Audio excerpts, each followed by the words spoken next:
If you're driving, please remember to use your car's Bluetooth speaker while listening to the AM Drive. Sports talk is not worth your safety or the safety of others. Grab your popcorn and sit back. Jump the gun. Oh, no, give me more than that. Okay, go this way. That was dumb. We are. How could I tell you when nobody wants to? Your fatal words I will choke. Happy Action Monday to everyone in the sports universe. It is another playoff hangover here on the AM Drive. For Thumbs Up Sammy Action, I am Michael Carbellis saying, Sammy, how was your football weekend? How was your weekend in general? My weekend was great, man. Yeah, I don't want any of that smoke that Shannon Sharp is dishing out, but other than that, I'm good.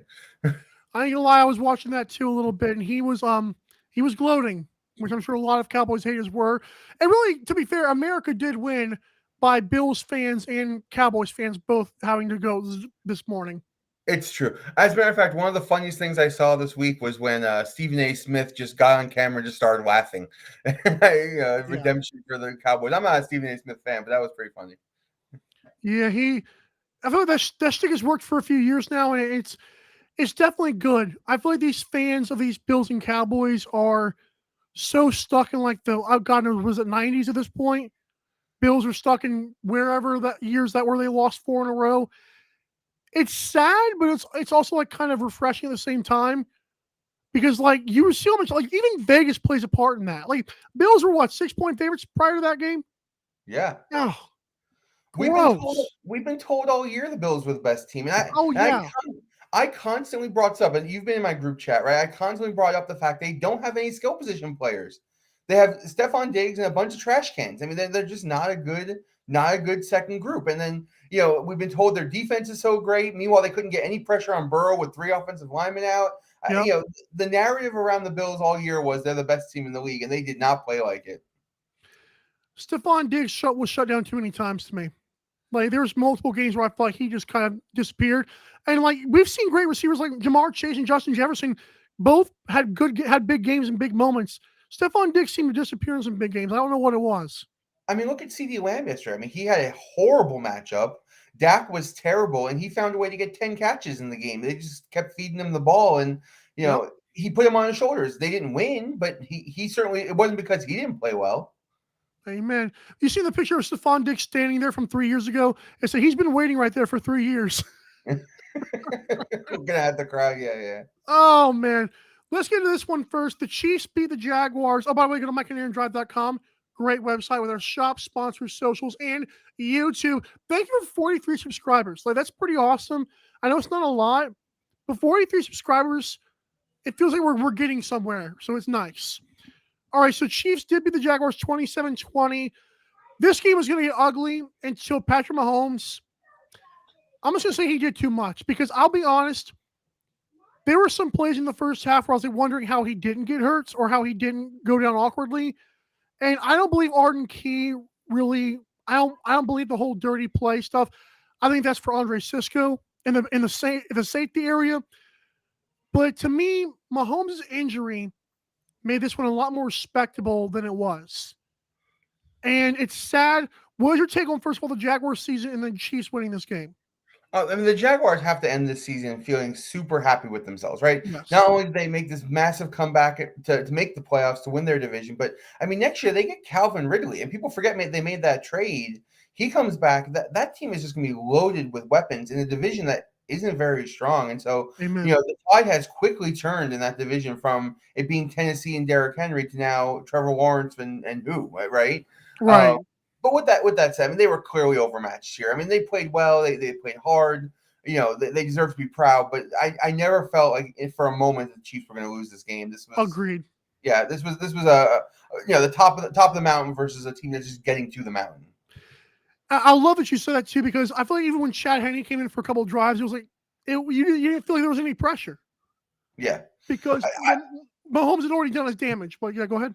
I had made the point, actually, they should just leave Chad Henne in. Because if you get Mahomes more hurt, then your chances of being Cincinnati or Buffalo, we didn't know at the time who they were playing, would become much more difficult. And I honestly think a banged-up Mahomes is going to have a really hard time against the Bengals. So I think they should just left Henny in and tried to win the game, grinding it out with him. But, Mahomes fought hard to get back in that game. He was talking a lot on that sideline. Like he gets emotional sometimes, even like the offensive play calling, let alone being injured and being told you can't play in this game anymore. Well, that was rough. That's the kind of passion you want from your quarterback, right? Agreed. Like I mean, I want that winning. I want to be out there. I want to be with my boys. I want to win this game. I'm not going to let anything happen. Like that's the killer mentality, that mama mentality that Kobe has that we love, right? Like, whether he gets put back in the game or not, he displays the physical emotion to say, I want to be out there. And I appreciate that. And sometimes adrenaline says injuries be damned.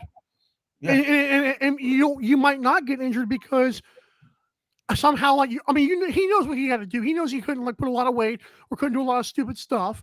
But who knows what happens a week from now. But I have another thing to tell you about those injuries, like even the high ankle sprains, no matter what you have. NBA players do this trick of when the playoffs come, they're still resting. And even Stephen A. Smith called that out a couple seasons ago, saying he's heard that when players could go. I'm like, at what point do we just look at it's the playoffs at this point?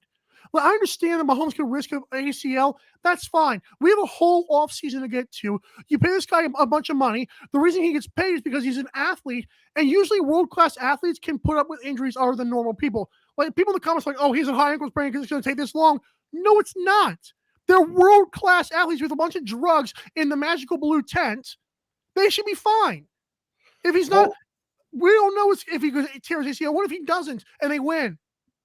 Sure. I mean, the injury to Tony Pollard and the injury to Patrick Mahomes are very similar. And I mean, it's really a matter of a couple of inches, a couple of centimeters between your fractured fibula and a high ankle sprain. So, I mean, I understand the caution. I understand, hey, let's find out what's actually wrong with this guy, because you're talking about an area of the body where small bones break and it really changes things. And so I'm happy they brought him back to the locker room. I'm happy they got some x-rays, all that stuff. But if it's high ankle sprain and he thinks he can play, let the guy play. I mean, it's not if he's in jeopardy, literally tearing something like in the next few plays, yeah, of course you force him to be benched. But if he feels like I'm okay, and the doctors can tell he's okay, I think okay is better than just resting a guy when you're in a playoff moment. See, but this is the big argument against guys like Tua, right? Who want to get back out there with these head concussions and stuff, right? If the player is saying I'm good enough to play, and a doctor saying no, you're not.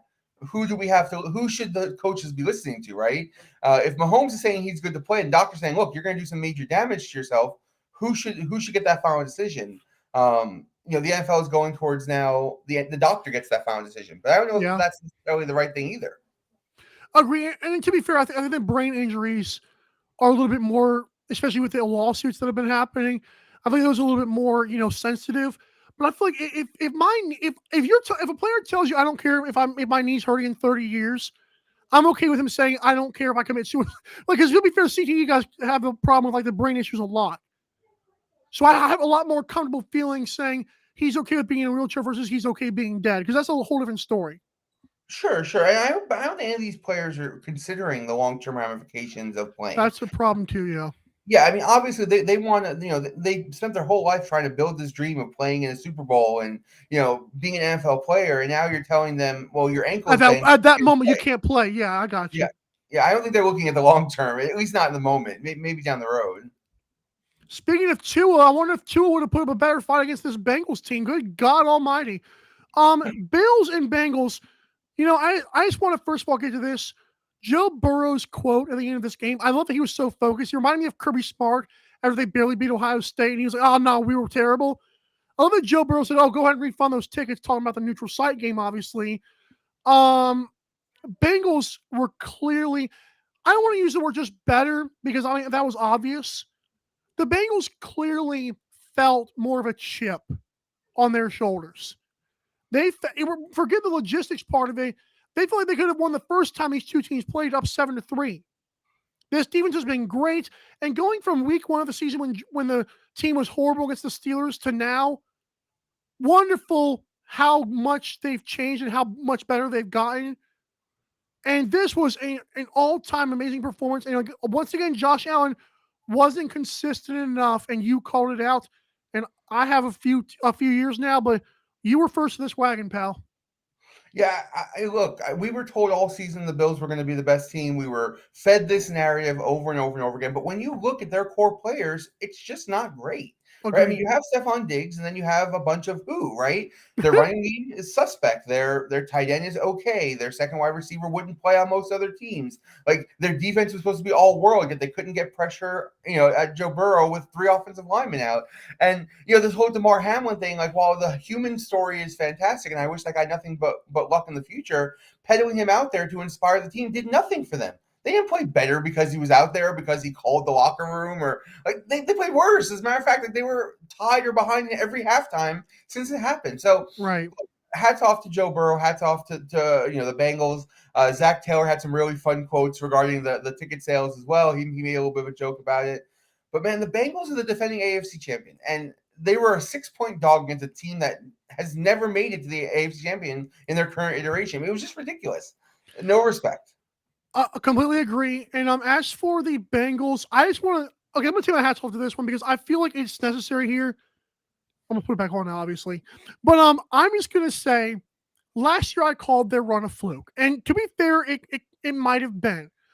But what this team is, I don't know who the GM is of this team. I know that Zach Taylor's record got significantly better when Joe Burrow came back. I feel like Joe Burrow and the GM are like 50-50 in terms of like how well this team is. Because Joe Burrow is, I believe Josh Allen can make throws Joe Burrow cannot. But Joe Burrow is also never going to just have multiple drives in a row where he's doing something stupid. Like, Joe Burrow is a very smart player, and that's why I do compare him to Brady a little bit, because I feel like there are certain plays in that first half where I'm like, if this guy has KC's O-line, he's not getting injured. Like, Mahomes almost tries to do too much, Josh Allen tries to do way too much, and Joe Burrow just does just enough. And that to me is huge. Also, the GM who has built this team they have no weaknesses whatsoever. Absolutely zero, whether a head coach or a kicker. It's insane. Yeah, they're stacked in terms of skill position players on both sides of the ball. They are absolutely stacked. And, we've been overlooking them all year because, again, we've been told this whole Kansas City-Buffalo rivalry is a thing. I really feel like it's Cincinnati and Kansas City that's the thing, right? This is going to be the 4th time they've played now. Kansas City has never beaten Cincinnati. They're pick'em or 1-point favorites in this game this week with a banged up Mahomes. And so, look, finally Cincinnati's getting some national exposure as being a powerhouse team. And to your point about Burrow, man, I agree. Like, he is very Brady-esque. He doesn't have the greatest physical tools. He's brilliant, though. But he is absolutely, that's a perfect word. He's absolutely brilliant. He thinks on the spot. He makes the right plays, and he does it over and over again. And he's a joy to watch because he's just so locked in. He's so focused all the time. And yeah, I mean, he doesn't make the bonehead play. He doesn't make the big mistake. He just finds ways to give his team chances to win every possession. It's really great to watch. And I'll even hear sometimes it's better to be sacked 9 times, i.e. Titans game, than to just try to throw it away and make a magical play like Mahomes did when he got hurt. Like, it's okay to take the sack. Especially if you're leading, which the Bengals were too, I'm sure Joe Burrow would have taken a sack if somebody wasn't open, even on the dump off. You have to just cradle up. Brady's done this a million times where he just cradles up and goes down. You have to, or not only is your team in jeopardy, but you're in jeopardy because of your health. And now look at Mahomes and look at Burrow. For sure. Now, I'll give you a quick stat about Joe Burrow. If he retired right now, he would lead the NFL history in completion percentage. I heard that. I heard that little stat. But if you think about the way he throws the ball, he's not throwing these little dump off passes, right? He's not. He'll take some chances when he needs to. Yes. Yeah, I mean, I think Jamar Chase averaged 30 yards a catch at one point last year, and 6 yards less this year. Yeah. It is, but if you think about all the deep shots he takes to lead the all-time leader in completion percentage, just goes to show you the guy is just on point. Love it. When we come back, there's NFC talk to get to. Hello, Cowboys fans. Welcome to the show. And we're going to talk about NFC Championship as well. We'll be right back to the AM Drive on this wonderful Action Monday. Don't go anywhere. I need to get a drink of water. The AM Drive with Mike and Aaron might be the best morning show ever. If you love the show, shop the merchandise for $26 hoodies, $16 shirts, even $13 mugs. High quality swag for cheap because Mike and Aaron love the fans. The best morning show, the lowest price merch at amdrive.online. This is Popple, the next generation business card. With just a tap, your Popple instantly shares your digital business card to both iPhone and Android devices. The best part? The other person doesn't need an app or a Popple to receive your info. To pop your info, tap your Popple to the top of an iPhone, the center of an Android, or just scan your in-app QR code. And just like that, all your info is saved to their phone. More connections, more leads, more sales. That's Popple. Download our free app and get your Popple today. Aren't you the Vice Golf guy? Yeah. You want an autograph? Yeah. Actually, I was just wondering if the balls are any good. The balls are amazing. You look like a Pro Plus guy. I thought you'd never ask. It's actually better than my old ball. And it's half the price. Top performing golf ball, half the price. It's almost stealing. Quit searching the globe and get your high-performing golf balls at vicegolf.com. Fanatics.com, the world's largest collection of officially licensed fan gear from all the leagues, teams, and players you love. Shop now and get today's special offer. Fanatics.com, officially licensed everything.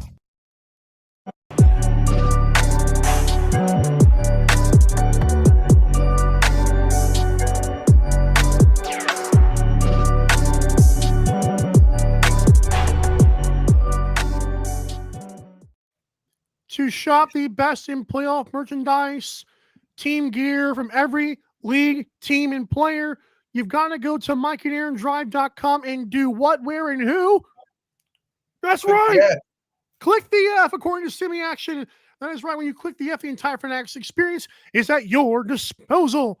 Go there. Support your team player from every league and our show. For that, we thank you. Please go to MikeandAaronDrive.com once again.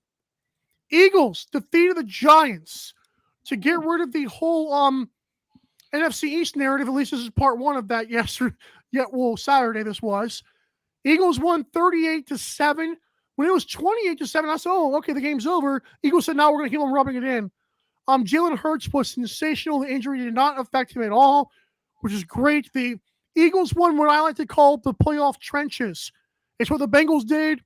It's what the 49ers eventually did, and we're going to get to it soon. Sammy, Giants, I love your line in the last segment about the Jaguars. Because the Eagles are at the top of the mountain, and the Giants are just getting to the mountain. What's your take on this game? So I don't think the Giants are just getting to the mountain. I think the Giants had a good season. I like what they've done. They have a lot to be proud of. But this team is going to have to retool a lot going into next year. They lose a lot of players. Look, I don't make up who the contracts, right? So they got to figure out with Daniel Jones. They got to figure out with Saquon. All of their wide receivers, half of their offensive line. Everybody's a free agent, right? So I don't know that Daboll, who did not commit to Daniel Jones, by the way, is going to make the decision to keep Daniel Jones and build off of this playoff run. With that said, they still had a great season, and I'm happy they made it. I was way wrong about this game. I thought the Eagles didn't look right in the last game of the season, but the extra bye apparently was utilized properly because they came out and they just kicked them in the teeth. And I once again bring this up because I don't like some media members. I love when they said last year, 2 years ago before next year, Yana got hired. Well, at his press conference, oh, he's horrible. He doesn't even know what he's talking about. And now a playoff appearance and an NFC championship appearance later, I still haven't heard anybody say he's a great coach. And he might be a really stinking good coach, man. Low key, this guy's really amazing. He is, but when you talk about GMs, man, you got to look at the Eagles GM and the things that they put together, because not only do they have the best offensive line and the best defensive line, they also have like the number 6 pick in the draft next year. So while they're going to be probably in the Super Bowl, they're going to have it's just ridiculous, the trades they pulled off. And so I give them a ton of credit. Look, they're a juggernaut. This team is physical. They play, like you said, in the trenches. They win both sides of the ball. They led the league in sacks. They lead the league in rushing. I mean, it's hard. It's hard to be a team like this. I agree. I'll bring up this. I know Eagles fans don't want to hear it. Jalen Hurts is like a smart version of Carson Wentz. Like, this team is built almost the same, like with the tough trenches, winning both sides of the ball, like they were when they beat the Patriots. And then you take a guy like Jalen Hurts, who, he's mobile. Yeah, he can make some big throws. but he's not stupid. It's incredible how similar you can kind of make Jalen Hurts and Carson Wentz. But this team is built very similar to when they won the whole thing, no? Very much so. And I'll tell you what, playing the Niners, I'm a Niner fan. My wife's a Niner fan. We've talked about it. I very much worry about this situation for them because the Niners' defensive line is fast. They're fast, they're agile, they're athletic, but they're not big. And the Eagles' offensive line is massive. And the Eagles aren't trying to be agile. They're trying to run you over. And so while I love Nick Bosa, right? Like Nick Bosa is not a great run stopper. And if you run right at him and you put a 300-pound guy who can move him, like he gets pushed back. It's going to be a really difficult task for this defensive line to stop the Eagles next week. It's a great matchup. I'm looking forward to a lot. Completely agree. 49ers, Cowboys, Sammy just mentioned the 49ers. This game was a lot uglier than I think people, especially myself, thought it was going to be. I knew both these defenses were good, but I feel like Brock Purdy could have done a lot more than he did, although he was really smart once again. But this game, as we mentioned I believe it was Friday. Last Friday. 3 days ago, we both mentioned it was up to Dak to play well. And did Dak play well, Sammy? Yes or no? No. Okay, nowhere close to well. As a matter of fact, if you were to list the 8 quarterbacks that played, it was him and Daniel Jones who probably played the worst this week. We expected Dak to do better than Daniel Jones, to be fair. For sure. Look, the key number for Brock Purdy is 0. 0 turnovers. If he doesn't turn the ball over, they can beat 95% of the teams in the NFL. They have enough talent on both sides of the ball to win every game. Now they're starting to face those 2 or 3 teams that you need to do more than 0 turnovers. And so I don't know. I love the Niners. I'm rooting for them all year long. If Purdy can 0 turnovers and find a way to throw for 3 touchdowns, 2 touchdowns, run for a touchdown, get your team in the red zone 6 times, you have a chance to win. But based on this performance against the Cowboys, I don't know that he can. The Cowboys were eating his breakfast. They were in the backfield all game long. And this is not the best pass rushing team in the league. They're about to face the best pass rushing team in the league. I worry for the Niners this week because this is going to be a tough matchup. Real quick before we get to that game, Cowboys have – I'm gonna give you a little thing because I haven't seen anybody think about it, so I'm going to bring it up on the show, the AM Drive. Okay. Last time we saw the Cowboys lose a playoff game, the final play, what happened? Remember when they didn't hand the ball to the ref and they just thought that they could just put the ball down? This game, as if you thought that was bad, this was 10 million times worse. If you notice on that play that Dak, where he threw it to Zeke or whoever it was, he tried to get the ball back because he didn't cross the line of scrimmage, but he ran right to the line of scrimmage like he was going to try to throw a Hail Mary all of a sudden. What the living fiery furnace was that, Sammy?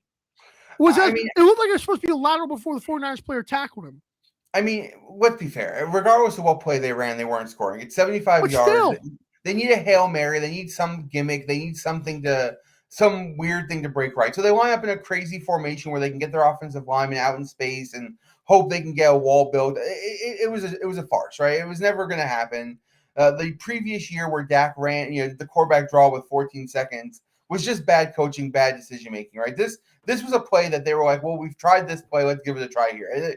It was never going to work. I don't think anybody actually thought this play was going to work, including them, but they gave it a shot. I feel bad for Zeke, man. You see, he got run over by 2 guys snapping the ball. Yeah, people were like, shots to the best offensive lineman in the NFL. He should have picked on Zeke. Sammy, Cowboys and Bills, man, those are the 2 teams this week. They're going to get the most talking points, and rightfully so. I'm more confident. I know everyone in Buffalo I've seen this morning wants to fire Sean McDermott, which is really, really dumb.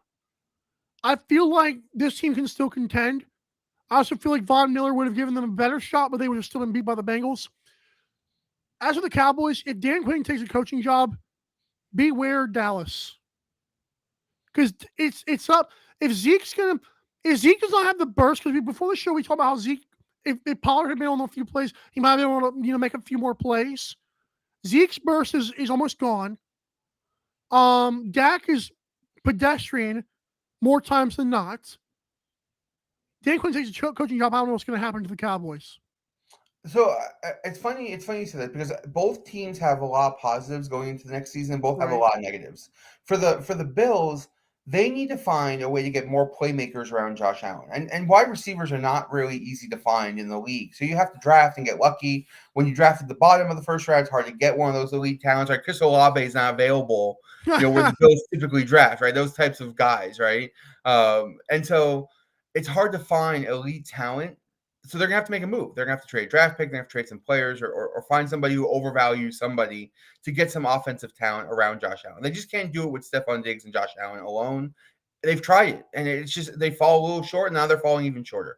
For the Cowboys, they have an amazing young defense. Their defense is stacked. I mean, they were missing. Dave Resch coming back was great, by the way. Sure, and they were missing Brown. I mean, they have other guys who didn't even get to play, and that defense is really, really good. But on the offensive side of the ball, Tony Pollard just fractured his leg. Who knows how long he's out? Oh, Zeke is old and slow, and it shows.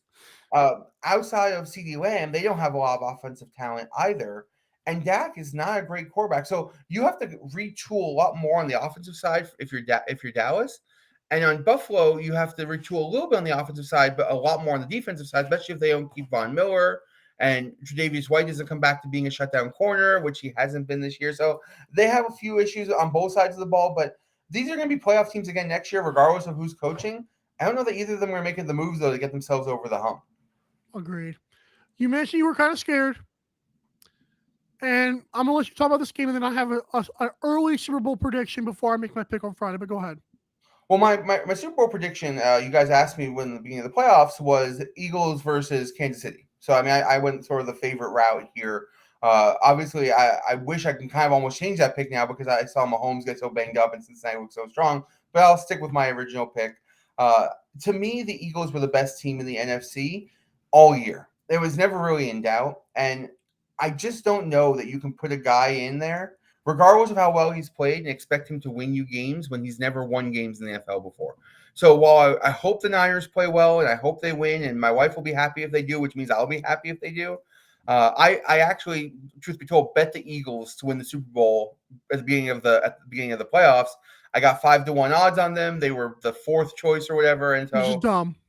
I have quite a bit of money on them doing the Super Bowl. So if the Niners win, my wife is happy, and that means I'm happy. If the Eagles win, that means I'm also happy. So you're always smiling. Yeah. Whatever happens this weekend, I'll have a happy ending. So with that being said, I think the Eagles are the better team here, and I really don't know how the Niners are going to match up with them. Sammy, as I say about this Action Monday, my playoff bracket is nearly perfect. The only thing I didn't get right was like an absolute idiot betting an 8-9, saying an 8-9 team was going to beat the Cowboys. That was dumb. I've gotten every other game correct, if I'm not mistaken. Let me check that real quick because I don't want to toot my own horn. I'm 99% sure I picked every game correctly. It is. Yeah, I did. Okay. This is my final four. And my original pick was Chiefs and 49ers.